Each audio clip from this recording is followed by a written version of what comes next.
Open নেটস করি, ওখানে আমি সবসময় আমার টার্গেট সেট করি কি এই টাইমে কত রান লাগবে, কত বল। আই থিঙ্ক ওটা আমাকে অনেক হেল্প করে। আই থিঙ্ক ওই প্র্যাকটিস সেশনটা ম্যাচ আমাকে হেল্প করে। তুমি এই যে বড় বড় ছয় মারো,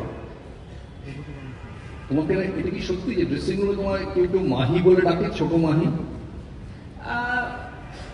অবভিয়াসলি ওখানে অনেকে আছে যারা বলে, ওকে লাইক আমার ফ্রেন্ডসরা যারা আছে সবাই বলে, বাট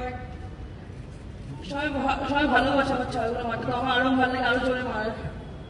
তুমি ইউটিউবে সৌরভের পুরনো ছক্কা দেখেছো? হ্যাঁ দেখেছিলাম, যেটা তুমি বললে সেটাও। সৌরভের ছয় দেখেছো?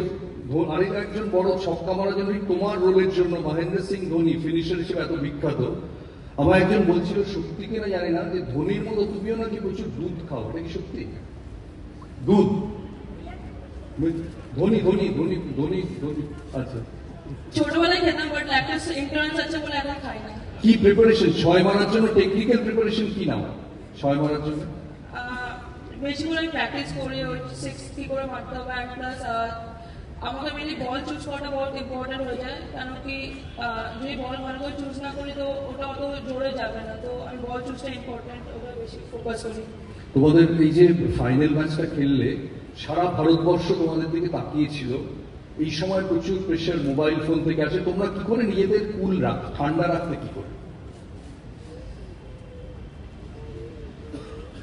অবভিয়াসলি অনেক প্রেশার থাকে, বাট আমার স্পেশালি আমার জন্য প্রেশার নেওয়া আরো ভালো লাগে। আমার যত প্রেশার থাকে তত ভালো।